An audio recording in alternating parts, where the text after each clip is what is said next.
Good afternoon. This training tape is on the To-Do page. To get to the To-Do page, you click on your Clients button, and then on the left-hand side, you press Tasks or To-Dos. The To-Do page corresponds with the number that is highlighted in your grid.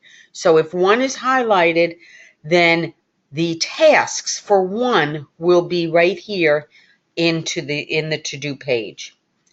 And these are the tasks that you have set up for that record. If you're using action plans, the tasks are set up for you. If you have no tasks, then it automatically opens the Add New. So we're going to go over these fields so I can show you how to set up a task. Starting with the activity. The list of activities, I like to say that there's 2 different activities. One is AutoPilot, and the rest of them are for your tickler. They are like calendar entries that you put and will show up on your tickler. So if you're sending an email, you're going to put AutoPilot. You then put the date that you want to send it. You can either type in the date or you can click this little calendar here and pick the date from there. The who is the person that has logged in, automatically fills in for you. Under description, you can type in what you're sending so that you know what you are sending. So this is just for you to see. Is completed. This field tells you whether the email has been sent. If the email has been sent, the system changes the is completed to yes. Repeating are for your repeating forms like the update. You want to send the update out more than once, maybe every 2 weeks. You would put repeating yes, and then you can put 14 days, and it will send it out every 2 weeks. If you want to send a form out the same day every month, if you put 12 before the date, the system will send the form on the date that you put in. So if you want to send it out on the 2nd of every month, you put 12 before that, and this form will go out on the 2nd of every month. Expiration date. The expiration date is only used for, well, let's say you're doing a drip email and you want to send it out maybe for 3 months, and then you want to stop sending the email. You can put an expiration date. Otherwise, you leave it blank. Is a response required? It's asking you, are you expecting a response from this form? Some of our forms, like the auto assign and the auto update, and a few others, can be responded, and the response comes back into the system. So if you want to track that, you put yes for is response required. Specific response is used for the auto assign, and this is only used if you're using your tickler. What that's saying is keep the auto assign on your tickler until the actual form has been responded to. Once the form has been responded to, then it will come off your tickler.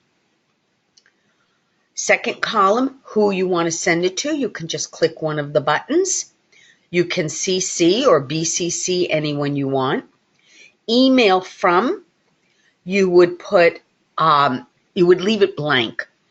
The only time you use the email from is if you want the form to go out and you want it to look like it came from somebody else. Maybe your manager. Instead of having the emails come from you, you want it to look like it's coming from your manager. You can put your manager's email in there. Just an FYI, if for some reason you put an email in there and that person leaves the company, you have to go back into all your repeating to-dos and change the email from manually. So our suggestion is to leave it blank. Here's your subject line.